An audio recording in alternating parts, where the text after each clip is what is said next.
catches, puts up a three. Won't go. Rebound Bosh. Back out to Allen. His three-pointer. Bang! Tie game with 5 seconds remaining. Oh yeah. We packing somebody up tonight. Hey. Come on in, take your shoes off before we close the door. Few rules, heat pack in the air, we about to blow. This the basement, ain't nobody safe, you already know. Grab a seat and kick your feet before you get too comfortable. You want the X's and the O's, the trade, yes and no. Friends and the foes, the butlers and the heroes. You can feel it in your soul, but when the ring is the goal. But if somebody need to go, we be sure to let you know. Going hard for my dogs is an everyday thing. Like Jimmy down the lane of 13 off the screen. Whole squad keep it tucked like number 17. Bring your takes and your memes, going hard for the team. Going down in the basement. It's going down in the basement. Get your takes off. Get your takes off. Going down in the basement. Yeah! Welcome to the fucking postgame show. I'm your host, Royal A. Shepherd. Hey, dog. Just you fucking wait. The Miami Heat tricked the fuck out of some people who are going to watch a box score to make you think that this was a competitive basketball game, that they lost to the Milwaukee Bucks without Giannis, 106-103. They lost this game by 3 points. But this motherfucker was lost from tip-off. Dame Lillard actually absolutely fried our fucking faces off. And then in the second half, the Heat did what they do. They gave you motherfuckers all the bells and whistles you could ask for. New shiny tires, rims, sound system, and a fucking 1973 Pinto. That shit was fucking diabolical, what they did to some of y'all who believe that this team can actually play basketball. I am not one of them, but y'all know what this is. I'm your host, Roy Lee Shepherd, and I'm joined today by my dog, Jess. Jess, I think we have made history on the basement tonight, where you are indeed the only person to show up to work. So shout out to Jess. Let's give her a round of applause, ladies and gentlemen. Thank Jess, you. I'm going to read this dono first, and then we're going to get to your thoughts. Corbs, thank you for the $4.99 dono. Said coaching loss. Coaching? Coaching is what saved us. Dame had 26 points before Spoelstra made an adjustment. I think that was partially by design. Like, just being honest with you, I think what Dame did in terms of like the lack of defensive presence in our guard room became exposed to a whole new level tonight. But I think you let him do what he's going to do early, and then you cut his water off. And I think they did a good job of that in the second half of trapping the ball, getting the ball out of his hands. He's the only fucking playmaker they had on the court. So trapping the ball, getting it out of his hands, and then slowing his scoring down. I think that was a masterful job in terms of flow. But the rest of it, we got an hour, ladies and gentlemen. Jess, want to hear your thoughts on the game. Go ahead. What are you gonna say? Dame cooked. Like you said, we did not have an answer until the second half, really, if we want to even call that an answer. I mean, he definitely slowed down, but we went a whole first half letting him do absolutely whatever he wanted to do. And I agreed with all the commentators who were like, we're letting this guy do whatever he wants, get to wherever he wants, drop 20 plus whatever it was in the first half, not a single double team. It's like, that should not take, 24 minutes of basketball to be like, oh, we need to make an adjustment. Like, I give them props for not going down enough at any point in the game. I think the largest deficit was 20, which I was surprised that we even came back from that. But at least it didn't have the third quarter, kept the game competitive enough to where you're able to come back. They kept it semi-competitive. Should it be super competitive without Giannis? No, not necessarily. But obviously Dame's one of those guys that he gets hot and it's hard to find an answer for him. So, overall, I mean, I have mixed feelings on the game because I feel like, especially in the second half, we were forcing him to take tougher shots. Some of those went in either way. We weren't giving him a ton of uncontested shots, forced some turnovers, but it didn't end up being enough. So I'm somewhere in the middle. Not super pleased, but I feel like you get to the next player that I want to talk about without actually saying his name.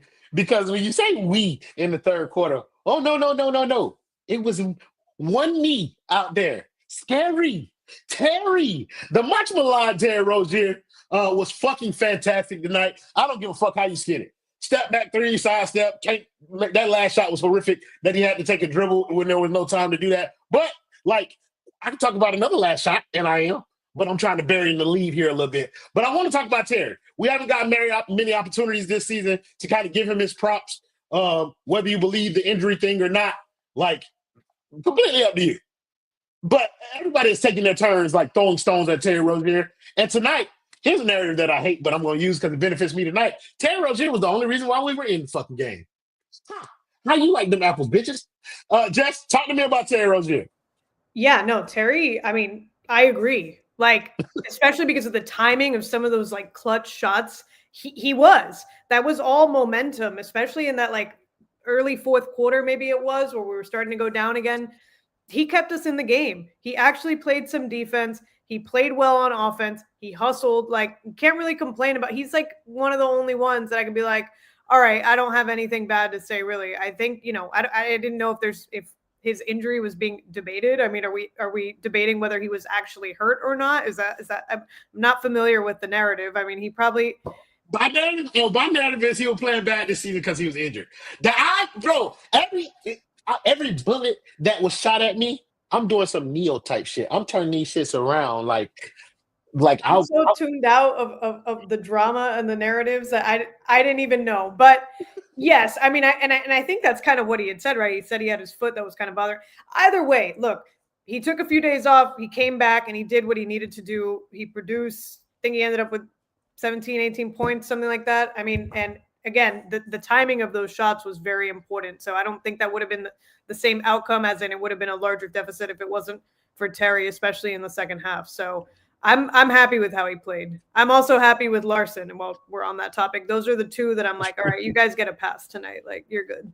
Yeah, we'll get to the rookie in a minute. He played 22 minutes, and they were semi-packed. He shot like shit, but I thought like he made his presence felt in the game. Want to thank the nasty man with the $10 dono. He said, we just saw Negro hoop on both teams. Brother, talk about it. And then again, he's been a nasty boy, he's been a nasty boy. He said, Negro hoop, Negro hoop, Negro hoop. Yes, indeed. Like, we got a lot of that. And I think a lot of people in the comment section are saying it, where it's like, Terry and Tyler tend to do nut shit on the basketball court. It's just a matter of whether or not it goes in. And Terry doing the same nut shit, taking the same ridiculous ass shot, like he was efficient with them tonight. He only shot 10 of them, and that's a plus. We like that. Minimizing the damage you can do by being more more conscious of your shot selection. And I think he did that a little bit, even though the shots were still kind of tough. But they went in, and he played phenomenal tonight. So shout out to Terry Rozier. Never gets any type of love anywhere. And so, like, fuck it, bro. Start that man next game. Like, he fixed it. It's all better now. It's not because he came off the bench. It's because he was hurt. That's my narrative, and you bitches can't pull me off of that. Now, let's talk about this other motherfucker, Tyler Herro, who played the most minutes on the goddamn team, shooting 5 of 14, So, I'm not going to boil this game down to one shot. When you lose by 3 points, it's never one thing. But we had a chance. Like, we had a chance. We had 2 opportunities. Like, that last shot, Tyler caught the ball with 5 seconds left. Now, a lot of people will consider that, like, okay, it was a clean look or whatever. But, like, with 5 seconds, you have time to do something or potentially go from a good to a great shot. I don't think that process was ever there for Tyler Herro. It was a clear look, but it was deep too. That was unnecessary. Yeah, like I feel like there was time enough for you to make a better decision or to find a better shot. So, like, overall, like, you ain't got it tonight, bro. You 5 of 14, like you played timid in the first half, only had like 4 shots, and then you tried to make up for it in the second half. So you take 10 shots in the second half. And you don't have it tonight. Like, you can talk about Tyler's game. You can talk about that shot. You can take this conversation whichever direction you feel like, you want to. Yeah, I mean, like you said, I mean, he obviously didn't have it tonight. And look, it's hard to keep up the way that he was playing. Like, I'll give him that. It's hard for anybody. He was playing incredible basketball. And that, with pretty much any player, is going to be somewhat short-lived, right? And I think I don't remember if it was last game that he didn't look that good either, or maybe it was a game before that. Either way, it's not his night, and whether that particular play was Spo or him or whatever it was, it's like, I would have given that shot to Terry just because he had the hot hand. I mean, of everybody. And I understand that, a lot of times at the end of a game, we're going to Tyler or we're going to Jimmy, but it's like, look at how the game is going and make your decision off of that. They could have easily drawn up a play for Terry. I don't know if maybe they were thinking, hey, this backdoor cut's not going to work for like a third or fourth time in a row. Like they know what we might do. Like, you never know. We could have tested our luck, but it was there. Like, I feel like Duncan passed the ball a little early. Like it developed a little later, so maybe like the internal clock was going off or whatever.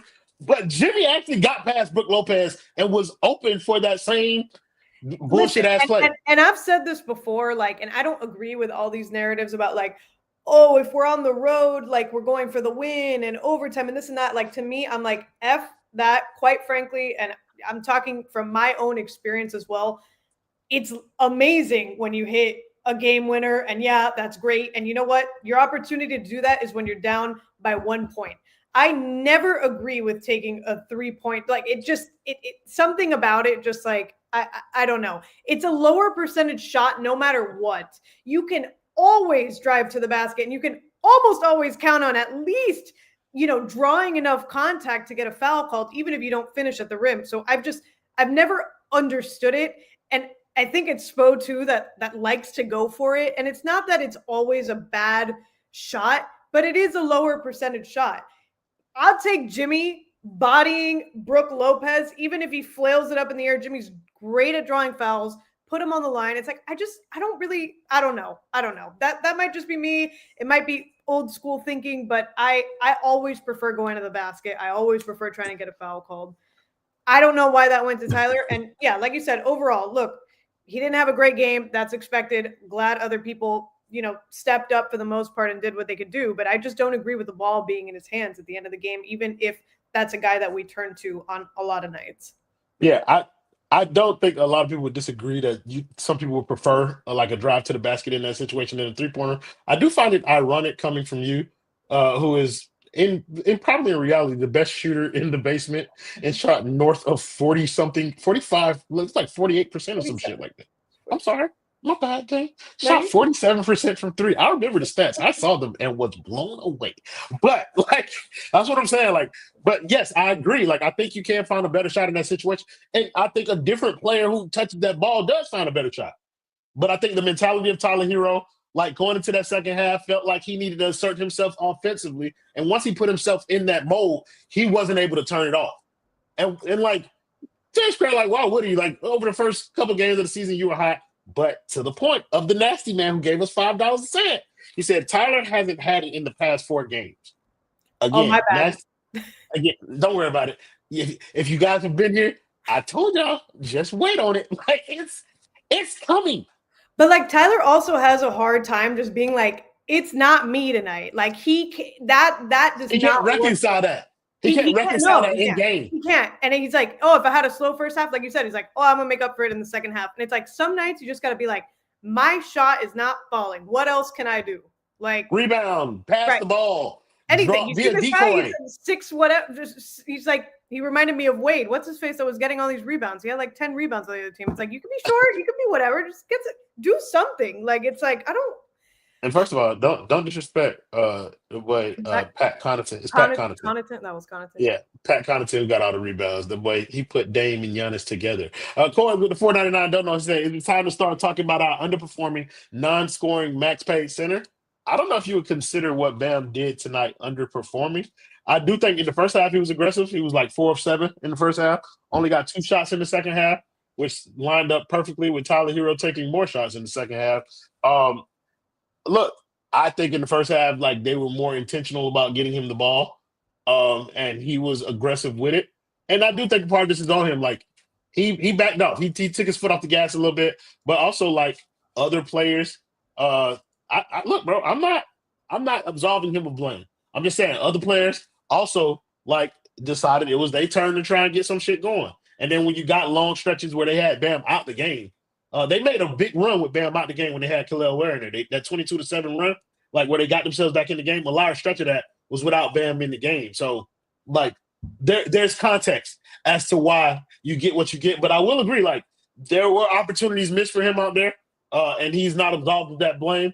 But I think there were a lot of circumstances that culminated as to why he's doing it. And I know I feel like I'm like giving him excuses, but with just me and Jess up here, it feels more appropriate to have a basketball conversation than for me to do the customary like bullshitting. Jess, don't worry, I'll come in and balance that out. No, it's cool. Like it's like I just go with where the conversation leads. This tends to be the way that we talk about basketball. Yeah, like, no, it is. When everybody else around, like the shenanigans get. Like it's like the devil on my shoulder. I want to talk about basketball sometimes. I just don't when everybody's here. I'm easily influenced. But also, I feel like this is a good enough like game for us to analyze too, because sometimes we're getting blown out. On the rare occasion, we're the ones blowing them out, and then there's not that much to talk about. Like there's stuff to analyze here, and like just to push back. Like if it's 2 shots that he took in the second half, I'm not okay with that. No matter what the circumstances are, like we said, like what we're paying this man, the role that he has like assumed or that we've assumed for him on this team, like you cannot take 2 shots in the second half.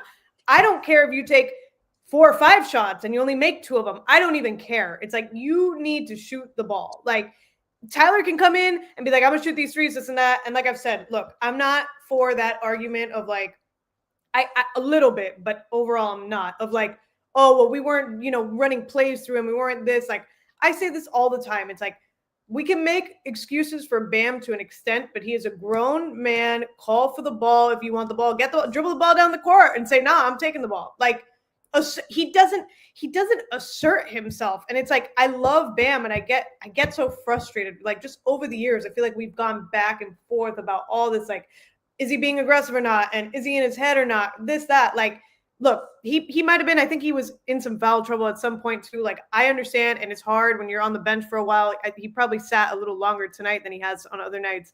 So that contributes too. But still, come on. Like, you've got this guy here. Yeah, we should be drawing plays for him. We should be running the offense for him. We should be doing all these things. I understand that's not going to happen on every night, but that's also not an excuse for only taking 2 shots. You know what I mean? Like, it's like, the ball's not going to go to him on every play. And like, sure, that's fair. But it's also like, get the ball. Is this your team? Is this partially your team, partially Jimmy's team, whatever it is? It's like, go get the ball. I can't sit back and be like, all right, that's fine. Because it just looks soft. It just looks soft when you're only taking 2 shots, especially with Giannis not in the game. Like, that's the part that like frustrates me the most. That's a big part. Like, it's Brook Lopez. Brook Lopez all day, like you always do. So especially on a night like that, it's like capitalize. Like you don't have that giant Greek fucker standing there. Okay, like. Okay, so I will make sure that I like acknowledge that you are correct. Like Bam has the cachet, the talent, the skill level to be able to go up to anybody and be like, "Hey, give me the fucking ball." And once I get it, I'm not passing this bitch to anybody. Like he has the status within the organization and on this team to be able to do that, and he does not assert that authority nearly enough for anybody in the fan base. I think where I am, like, I think I'm going to a place that a lot of people have already gotten to, and it's a place of acceptance with Bam, where it's like he has convinced himself or allowed this stupid ass organization to convince him that his contributions to winning don't always have to correlate with the stat sheet. So I can feel good about a game in which I'm not shooting the ball because I'm doing all the little things. And for a team like this, that can't be like those two can't be mutually exclusive. The stats have to reflect your impact. Like they just have to, because this team needs more counting stats from Bam, and he's not providing that. So like I get the point, but I also understand like how this team functions. And is there a team functioning if Bam decides to do that? Like, will Terry Rozier ever be able to see an open shot? Will Tyler Herro ever be able to see an open shot? Are you making the argument that, like, on a night like tonight, like we were in the balance, or does it change every game? Like, it's this trade-off where if Bam takes more shots, Terry maybe doesn't end up with the 17 points in the clutch shot. Like, I feel like it's a game-to-game thing with Bam, and that's part of the problem.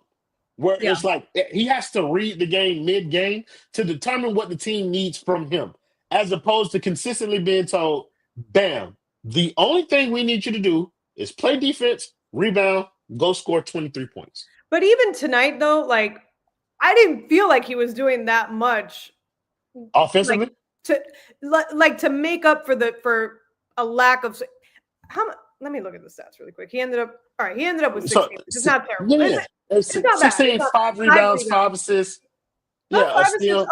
Okay. No, but it's a Bam game though. You know what I'm saying? Like that's not like but it shouldn't be a Bam game. But also like this, I feel like now that we're talking about it, it's kind of like clicking for me that it's like this is going to be a problem for the Heat every game. As long as Bam, because we have no clear leader, right? Like on any given night, there's other teams. You look at this team, you're like, oh, that's Giannis and Dame's team. That's a particular scenario. But I don't know. You look at, there's a couple teams now that have more than one superstar. But it's like us. It's like, oh, is it Jimmy's team? Is it Bam's team? People watching this season are like, oh, this must be Tyler Herro's team. Like there's no identity. And that's why I also think that it's not, we don't have this continuous, like, I'm taking XYZ shots like this game. And it's always going to change. It's almost like our lineups. It's like, because we just don't have any like continuity in that sense, I feel like it is going to change on any given night. And I don't know, that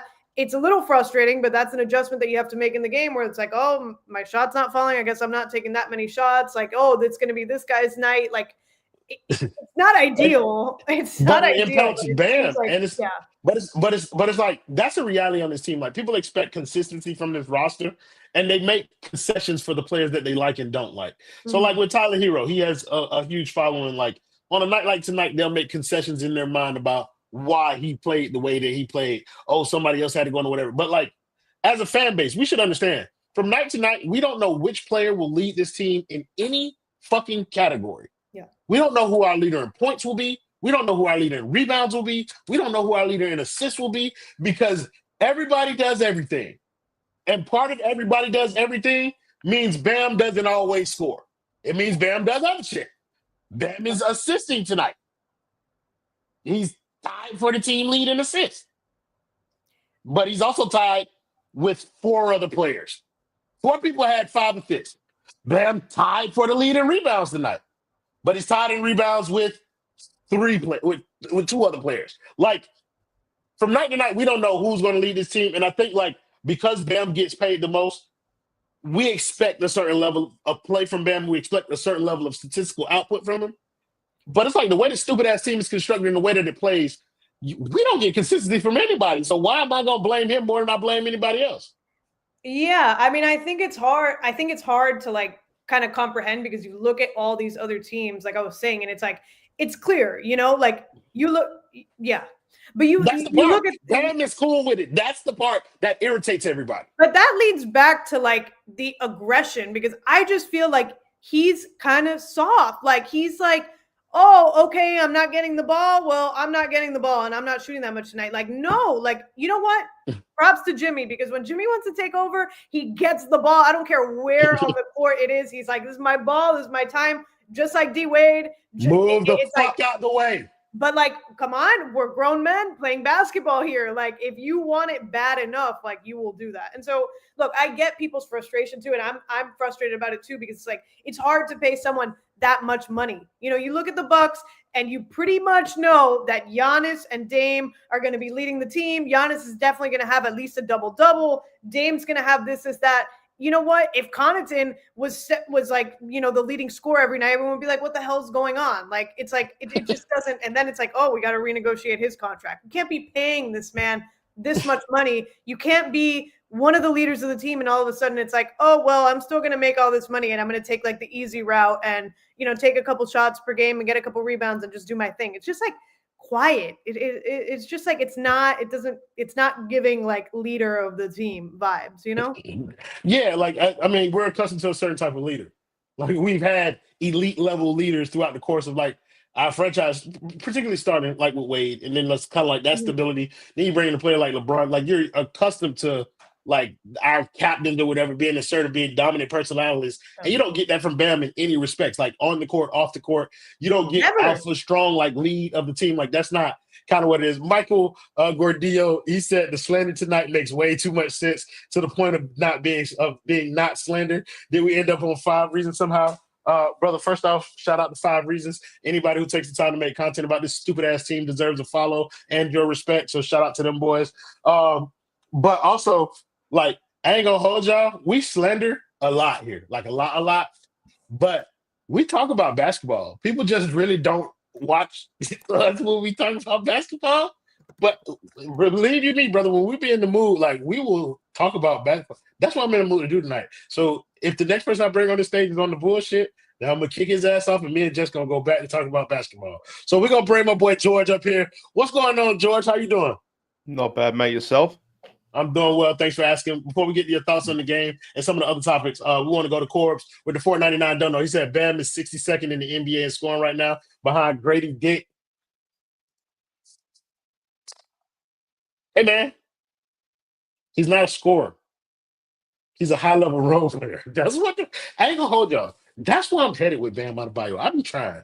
Like, I'm holding out. I am Team Bam. I like Bam. I was one of the people who thought we should attempt to build around Bam in a certain capacity. And I still believe that to a certain extent.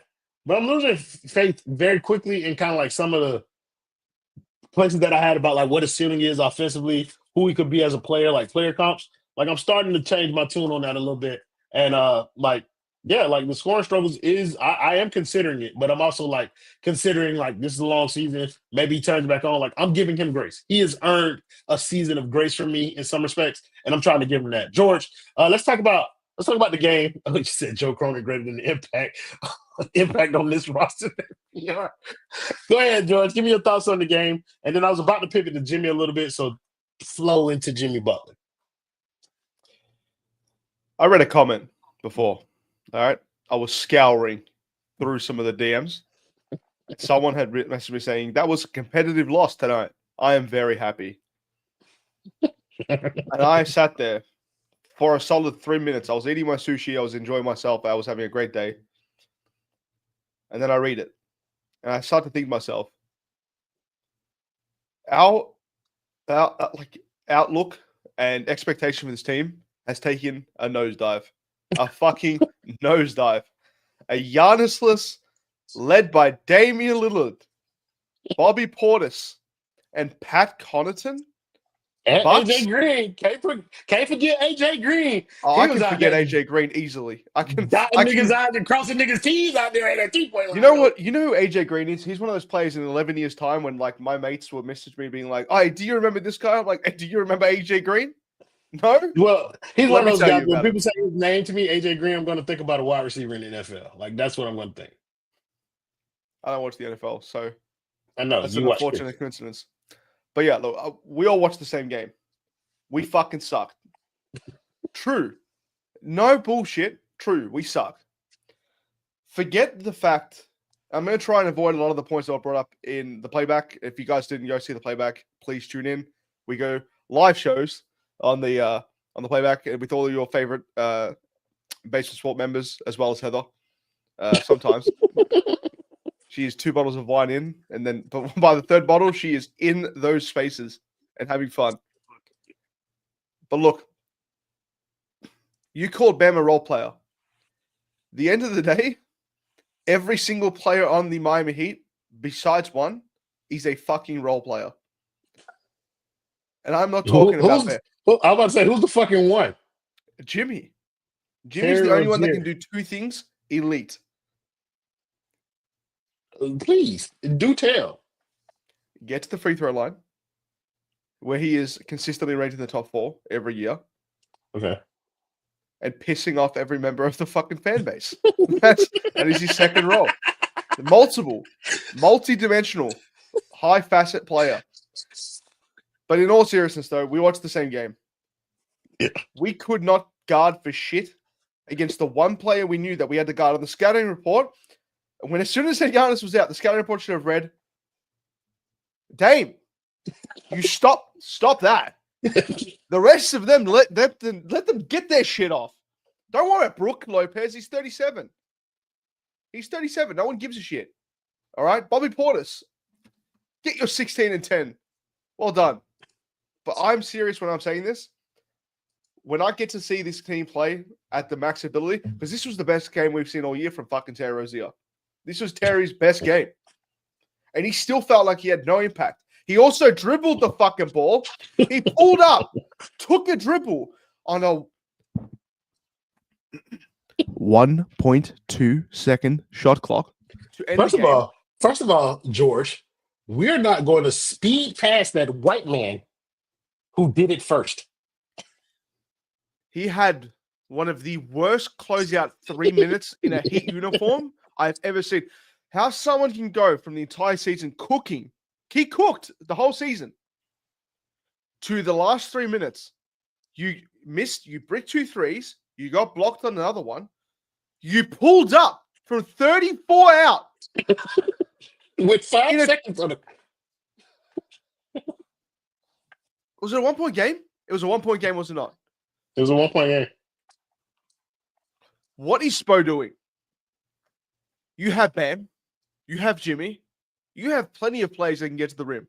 It's a 1 point game. Tyler from 34? What is this? It's not Jimmy Butler fucking closeout minutes. That's who I'm going to get to next. Jimmy. I am very tired because he's a fucking phenomenal player. Phenomenal player. He should be paused, but beating ass. He should be fucking no. He should be throwing hands. He in should that be locker doing room. what now, Josh? He should be. What do you say he should be doing, Australian Jorge? Beating ass, you say? He should be beating ass Jimmy should be on eating a galactic ass. scale in that fucking locker Eating room. ass on a galactic. Beating. Yeah. Eating ass on a galactic. Yeah. Okay. There you go. Continue. Because Continue. the shit that I see, like, and he doesn't get a pass. I'm not saying that. But for the fact of the matter is, how he's not going up to Spo and being like, why is Kevin Love playing 26 minutes a game?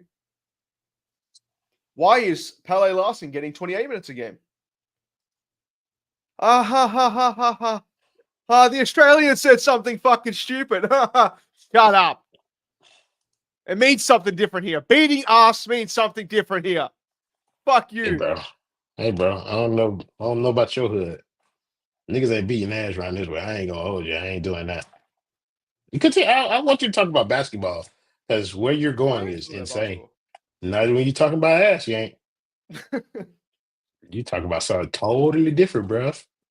And it was okay. The entire of this fucking game can be epitomized in the last game. The entire game, because Jimmy played point guard for the first time since the 2021 season, like positionless point guard. You know what I mean? Had the big that PG was next to his interesting. name. That was interesting. And the shit that I've seen was like, we've been begging for him to play point guard for 3 years. What do you not understand about he brings the ball up the court a lot more times than he doesn't. He is already the point guard. Just because the PG is next to his name and he isn't put in the same category as fucking LaMelo Ball does not mean he's not the point guard. But number one, he needs to be taking more responsibility for what he does. Fuck off, dickhead. George asked me to quote human sin. I've seen South Park. I'm not an idiot. Fuck you. All right? Fuck you. But he needs to be taking more responsibility. The ball, and it was said the best in the playback. When you are the best player, act like it. Act like the fucking best player. You are not supposed to be sitting back watching Pele Larson get 5 3-pointers off when we are fucking getting crucified. Pele Larson, that's an interesting one because he played in some of the closing minutes, but he also provided a lot. Like I thought he was impactful. He didn't shoot the ball well, but he was impactful. That's the reason why he was in. Like defensively, he was all we could throw at Dame to do anything. Like in terms of individual situations, the rest of the time we had to trap him. But I think it's interesting that you brought up Jimmy Butler's role as the point guard because that'll pivot me to like the starting unit conversation. Whereas like this is most people's like favorite collection of players, like who they believe Miami should trot out as their first 5, with Jimmy with Terry coming off the bench. Jess, did you like the lineup? Do you think it should stick? Like, what are your initial feelings on this lineup after 2 games, or the Terry Rozier thing off the bench after 1? The Terry off the bench thing looked good, but honestly, I don't think that, no offense, I'm nice. I don't think Duncan has earned a starting spot. And I understand like some of this is for like logical reasons, which No, is it's not. maybe, but maybe that's the argument. I'm one that's like, you put the people that deserve it in that starting five on any given night, even if you have to change it, based off performance and output on the last few games. Duncan's turning into when he, I don't know if it was already 2 seasons ago when he just went through that and it's not that he was even terrible, but he's just like he is just a player that we have to rely on him to at least maybe hit like 2 3-pointers in a game. And he's not really much more than for a moment there. It looked like the cuts and the this and the finishing at the rim and the nice move and what, like, it looked like, but I don't think there was more to that. And frankly, like, I liked Terry coming off the bench and I think it worked well, but I'm not so sure about the Duncan. And frankly, and this is going to sound crazy coming from me, Haywood Highsmith. I mean, look, Haywood Highsmith is the best defender on our team. No, I don't care if not. you guys disagree with that. I do disagree. Okay. I don't he think is he not the deserves best to be defender. starting. Stop that terrorist! I don't think he deserves to be starting. And the same as the conversation that you think Haywood Highsmith a better defender than Bam Adebayo? I'm not going to let you just speed past that. Oh my. Okay. Look, Haywood plays very good defense. We'll just leave it at that. Okay. But I give you top 3. Like, I give you top 3. Okay. Look, you know what? I'm not even going to debate all that. He's a very good defender. I would argue that when we put him on a Jason Tatum and on a Dame and we try to lock him up, he, for the most part, plays good defense on the best players on other teams because we can't destroy Jimmy. Terry does it a little. But anyway, just my point is this conversation that we've had before where it's like, Haywood is not developed enough on offense to leave him in the game for like XYZ minutes. Like, and it sucks because a lot of times he's like getting in his zone on defense, but the guy, he can't hit a shot to save his life. And, I've said before, I'm like, if he can develop that, then, he's going to earn those minutes on the court. But unfortunately, like in today's day and age, like you cannot be a one side of the floor player. It just doesn't work. And if it does, it's for very short spurts. So, am I sitting here in the year 2024 and saying that Duncan Robinson and Haywood Highsmith should be in the starting 5? No, I don't really feel that way. But I also look at this Heat team and I'm like, how many options do we really have? I think Terry provided a much needed spark off the bench. And I don't know how exactly you change this around. I mean, I don't think Jaime or Pele look good enough to be in the starting lineup either. So it's, I'm a little torn about, I'm saying, hey, it shouldn't be them, but I don't really have an answer for who should it be. I got you, Jess. I got you. I got a perfect solution for this. If you guys looked at me on the Fire Reading Sports Network when I made my opinion on the floor of yours, I had a very interesting one. Because when you talk about Duncan and all these cuts and all these extra things that he was doing, he wasn't playing next to Tyler Herro when he was doing that. He was playing next to Terry Rozier. So let's just say for fuck's sake, if we insert Terry Rozier into the starting lineup, who's to say that we won't get more of that Duncan Robinson cut game if they're starting together? Then you get Tyler Herro off the bench. He gonna do whatever the fuck he gonna do, no matter where he plays. That's never gonna happen, right? I do, but like that doesn't mean that it's not especially after the start of this season. That is not the right thing to do, Jess. I said, I'm a prophet, okay?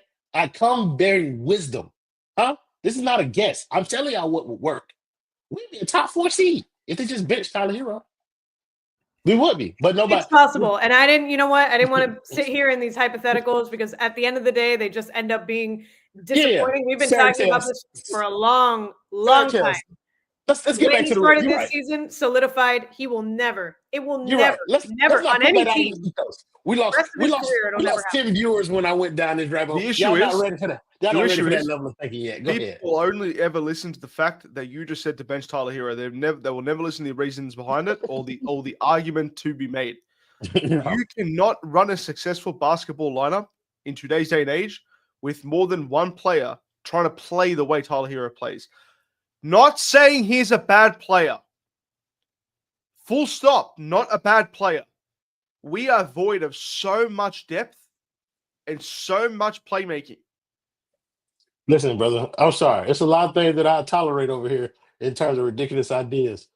But LaMelo Ball plays a level of YN basketball. For those of you who don't know what a YN is young niggas. That's these new ignorant fucks. Like he plays a level of YN basketball that I could not tolerate watching on a game-to-game basis. I can't watch him. Not on my roster. I can watch him from afar. When he's doing it over there in Charlotte, it's cool. Like it's fine. Don't bring that bitch on my team. Can I'm you sorry. Go ahead, picture bitch. the Heat commentators Brother, don't watching start. a 41 shot attempt game from LaMelo Ball? I forget their names. I actually forgot our commentators' names from now. No, it's Ed Reed and John Crotty. Yeah, no, Crotty would fucking die on the first game debut. 41 shot attempts from LaMelo Ball. He will fucking throw himself out of the box. 36 of them being threes, and 17 will be makes. Eric Reed will go sore from saying kaboom that much.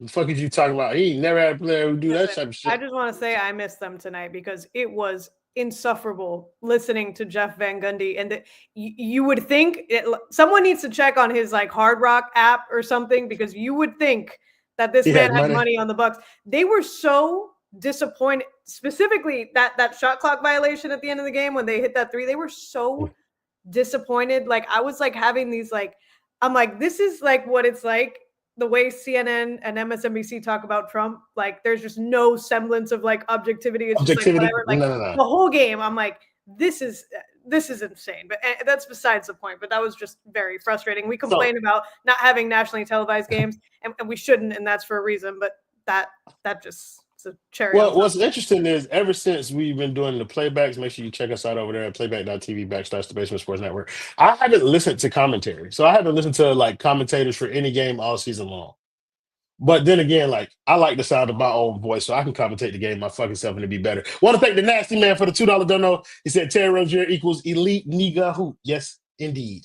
Scale Daddy with the $5 dono. He said, Jess, tell me about Tyler's defensive acumen. I feel like we spent a lot of time on Tyler Herro. I wanted to get to like some of the other things. Like we saw Khalil Ware play basketball. I want to talk about Jaime Jaquez, and I want to talk about Pele Larson before we kind of like wrap this up. But yeah, just answer the Nasty Man's question for $5. He said, tell him about Tyler's defensive acumen. Tyler played okay defense tonight. Okay. You know what? You're fine. Okay. There's a spectrum in terms of Tyler Herro defense. Tyler Herro played okay defense tonight. So we're measuring him against his own standard of defense. I don't want. What do you want me to do? You want me to like compare him to like the defentive player of the year? Like no, a regular NBA he's not player. Trae Young. Like that's the spectrum. Okay, I'll take that. I thought he's okay, and I think he's kind of figured out like this whole I can't be James Harden, like I got to do something or I'm just going to get benched because if my shot's not falling, I'm no longer valuable. So, I thought he hustled. I thought he played okay. He's pretty long. Like, it's like he should be able to play a little bit of defense, but I can't say I was super disappointed with it tonight. I don't know if that answers your question. I can't elaborate too much on Tyler Herro defense. It ain't much to say. Miguel's a royal bench and Tyler. When you put like saying we hypothetical, huh? So when you put defense and spectrum into the same fucking sentence, that something's about to get fucked up right there. Like instantly fucked up. Holler. Happy Thanksgiving. I'm still trying to figure out whether or not I'm gonna do that game on Friday. I'm gonna be in California. So like, yeah, I got a flight to catch tomorrow. But yeah, what were we talking about? Oh, we were talking about Tyler Herro's defense. Yeah, that's why I forgot. And then we were gonna talk. Can I pose a question with you guys? What's up? Can I pose a question? Yes. Okay. This is the favorite segment. I'm going to bring to you a trade, a hypothetical trade, and you will tell me if you will take that trade or not. The Atlanta Hawks and the Miami Heat sit down in the office and they have a conversation. They say, we will take Tyler Herro. Done deal. Oh, I'm sorry. I got to wait till the rest of it. Duncan and a first-round pick. In return, we will send you Dyson Daniels, Sadiq Bey,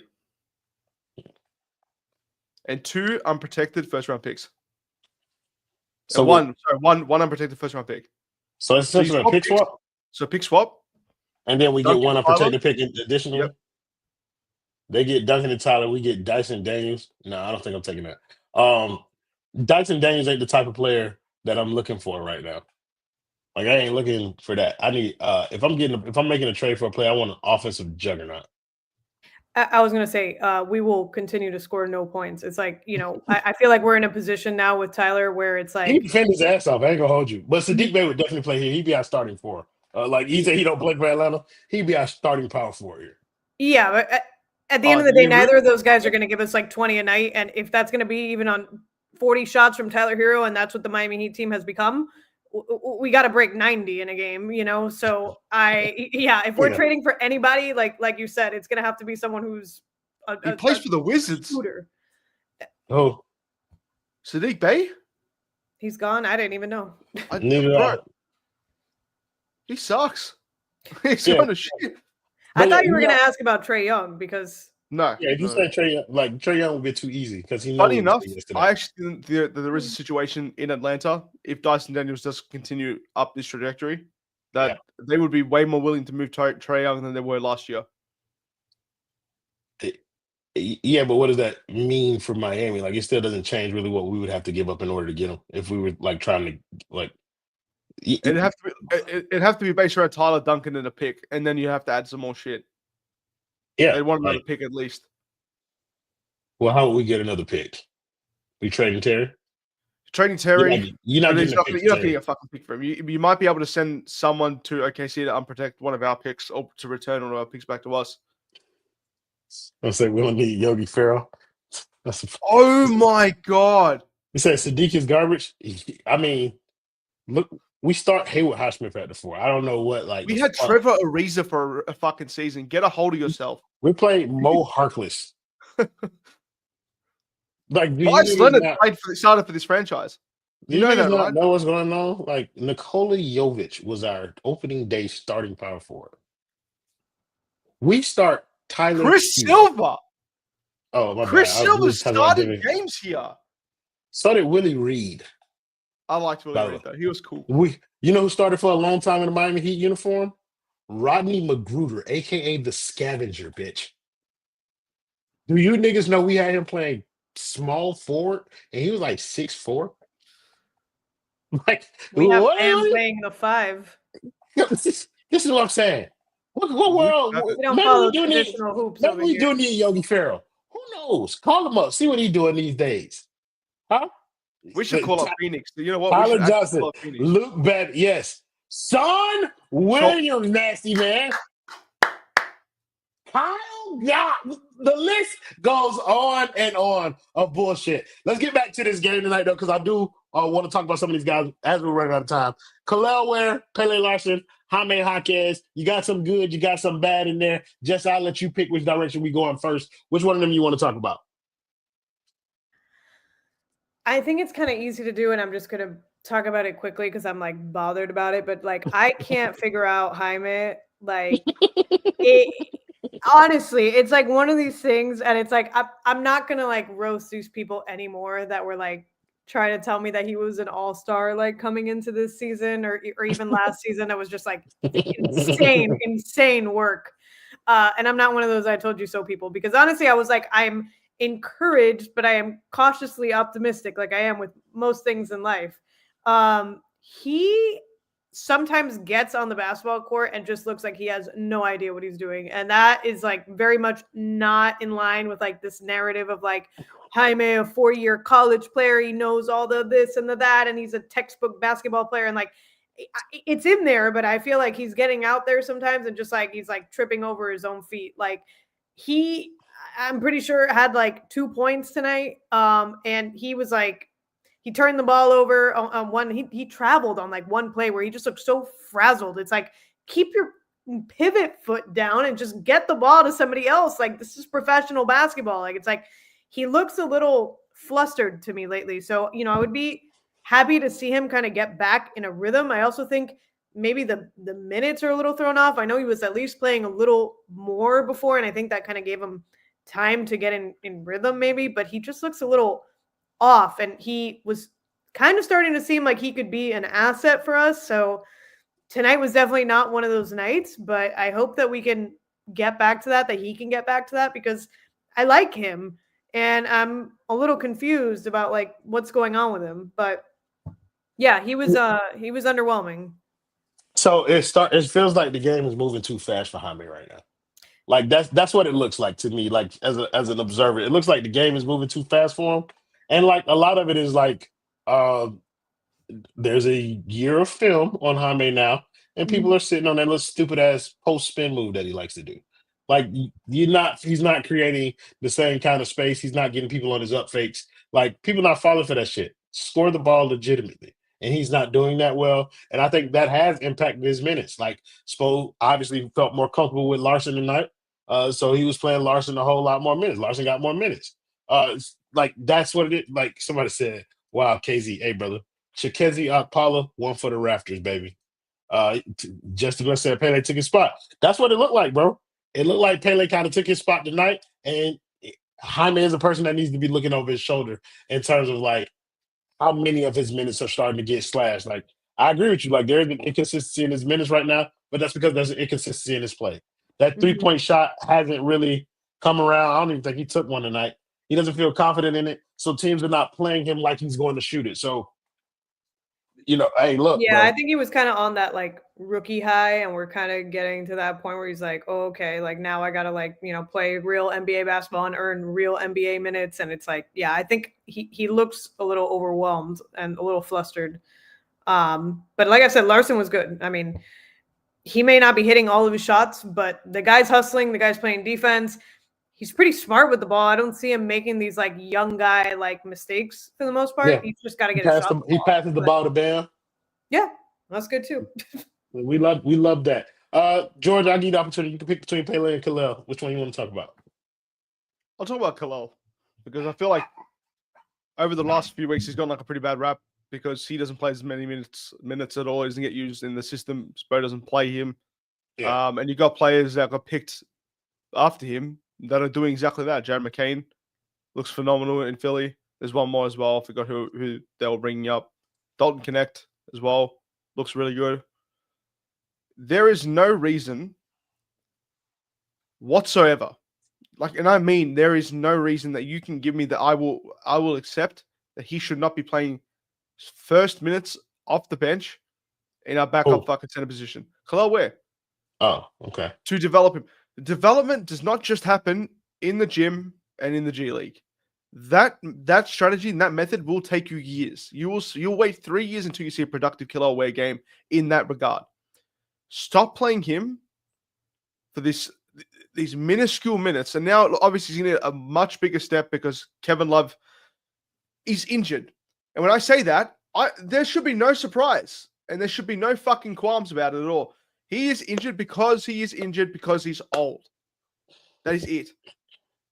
Khalil Ware has it just a hurt 7-3 or 7-2 frame.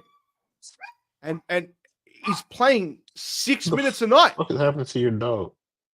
They're fucking losing it because someone's here. Greek holiday or some bullshit like that. Thanks. Y'all don't celebrate Thanksgiving over there in No, Australia? I've never had a turkey in my entire life. I really miss it. I really want to. It looks fucking great. I watched The Blind Side one too many times, and then they have that big turkey scene, and it makes me excited. But whatever. Let's get this takeout. Anyway, I just want to try some hot fucking turkey one of these days. Anyway. Oh my god. What? Go ahead. Anyway, Khalil Ware, and I said this in the playback, can stretch the entire court in 4 steps. He is athletically gifted. He is a capable shooter. Not good, not even like average. Capable shooter. Enough that you can capitalize on that. He is athletic. He can get you rebounds, which we have had problems with since PJ Tucker was here. Okay? And it was only until PJ Tucker was here in which we had a way, way better time at this. Bro, what are you fucking saying, man? Talking about the fucking bird. That's right. Yes, you are. Oh, fucking, I'm sick of you. Anyway, the fact of the matter is, 22 minutes a night should be where he should be at. And it should be Terry Rozier off the bench. Duncan, if you're not going to bench Tyler Herro, you have to start Duncan. You have to. Stretch the entire... I keep digging myself into a hole that one day I'm going to get myself out of. Which hole exactly are you digging yourself Shut into, the George? fuck I just up. want to... That is not just even want to make sure that we... Okay, so let me get through some of these donos, and then we're going to start talking about the next game so we can wrap this up. Nasty Man with the $2 dono said Jaime is tired of his job floor restoration. Nasty Man again said, what can Tyler, JJJ, Jovic, and Picks get? Well, first of all, we have to make that pick singular. I think the Miami Heat only have one tradable first-round pick. They traded the other one for, you guessed it, Terry Rozier, when they got rid of Kyle Lowry and that expiring to get him over here. The idea was that if Terry didn't work out, he would be a tradable contract. That is no longer true. You are stuck with him, so you have one pick to trade. Let's talk about this next game. This no way we lost to DeLon Wright. Hey, brother, you saw it. DeLon Wright played 17 minutes tonight. Want to make sure that we give a little bit of time to Pele. Fantastic game by the Rook. Again, want to make sure that we always are conscious that we're trying to give people their credit. Like, for those of you who are expecting the normal slanderous programming, just come back next game. We'll be back to it. So next game is against the Hornets. What? That's on the 27th, so that's Thursday. On Thanksgiving? No, they play tomorrow. Yeah, I'm not doing that game. That's so I'm not gonna be here. I will not be here. Oh, if somebody wants to host a post-game show, they are free to. I'm not doing it. I'm gonna be on the plane. Like I'm gonna be up out of here. But yeah, George, the boy feeling good? Fuck yes, since I will be hosting that post-game show. Guys, be excited. Get excited. Well, no, you will not be hosting it because LJ just said he'll be here. LJ will be hosting the post-game show. Thank you, LJ, for coming in to save this network at a time where it needed you most. You are a great PG too, and we appreciate you here. George, show up on time. Just call me the Drew Smith. I just said show up on time. That's all you need to do. You just need to be here to be a pretty face next to LJ. That's it. All right. Know your role and shut your mouth. George, finish giving your prediction for the game. Terry Rozier will have a 33-point banger. Revenge game? Revenge game. You what? Because he's going to look across the floor to Trey Mann, the guy who has come in and done his own job better than him since he's been there. And I posted this on Twitter. The Heat got Miami heated the other day because the Charlotte Hornets received the first-round pick for Terry Rozier and then went out to replace Terry Rozier with someone better than him. We did it. We've done it to the Lakers twice. We've done it how many times to so many other teams. It finally happened to us, and it fucking sucks. Crazy. A 33-point banger, too. I don't even know what that means in normal colloquium. George, we just go polish your thought process right now. You are insane at the moment. Jess, the girl feeling good? I know we got a hard stop with you. No, I don't like the going into Charlotte off a back-to-back after a very disappointing win when LaMelo is on a generational run. I don't like it. I think it's going to be the Battle of the Whites tomorrow for sure. I think Tyler's actually going to have a good game, like George said, but I don't think it's going to be enough to overcome that man. You know what I don't like? I don't like your tone, Missy. You will not sass me on this network because the Heat are finna pull that shit out. Fuck is he talking about, Jess? You heard George correctly predicting the resurgence of my starting point guard, Terry Rozier. 33. I like that number, George. Tyler Herro, 16. We're going to keep this trend going. I need 5 straight of this bullshit so people can realize that you are who you fucking are. Bam! Please. Just anything. Anything will do, to be perfectly honest with you. Jimbo, I feel like Jimbo had a good game tonight. I feel like he had 3 good games in a row. Be prepared for the bullshit. It's all I'm going to tell y'all. Like, he going to be on some bullshit. He ain't got no homeboys in Charlotte. It's a bottom feeder team. He not coming to play. He going to be there. He going to show up for work, but he ain't playing. So I think this game is going to be a lot more so on the role players and the tertiary players. I don't expect to go from Tyler Herro. I think we are on the path of the righteous right now, and he's going to level out to what he actually is. I do think Terry doesn't get 33, but he plays a little bit better than he has all season. Bam is the wild card here, in my opinion, where it's like nobody ever knows what they're going to get from Bam. But Can I'm I put something out expecting. there with, can I put something out there with Bam as well? Sure. This might be his last chance to save his own image before the All-Star break. You talk about it in terms of the NBA, or in terms of Heat fans. I'm talking with Heat fans. No, there should be All nothing. the Should, NBA. It does not matter. be able to do anything this season that would sully his good name. He's about to go and verse Tijuana Saloon, Josh Green, Taj Gibson. And we're not talking 2012 Taj Gibson. This is not a legacy game for Bam, and I will not let you paint it that way. This is a legacy game for Bam. If you Jordan, can't beat Musa Diabate, we got to end the show because Jess got to go. But me and you will argue about this after the show. Let's do that. You stick around. I got a few words for you in kangaroo hours. So thank you guys in the comments as always for joining the show, making it much more fun than it would have been without you. Thank you to the two whites for joining me, my girl Jess, and my boy George. I almost called.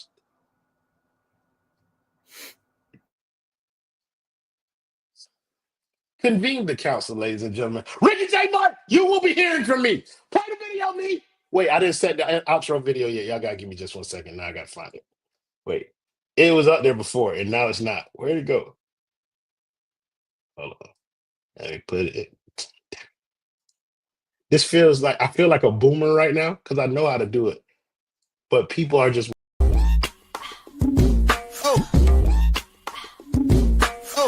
Oh yeah. We packing somebody up tonight. Hey.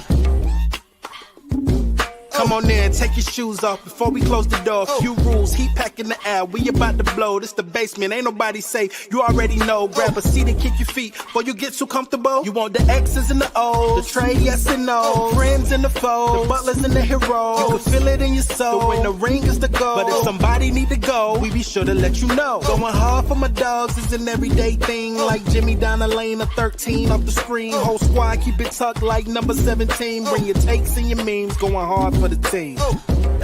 Going down in the basement. It's going down in the basement. Get your takes off. Get your takes off. Going down in the basement.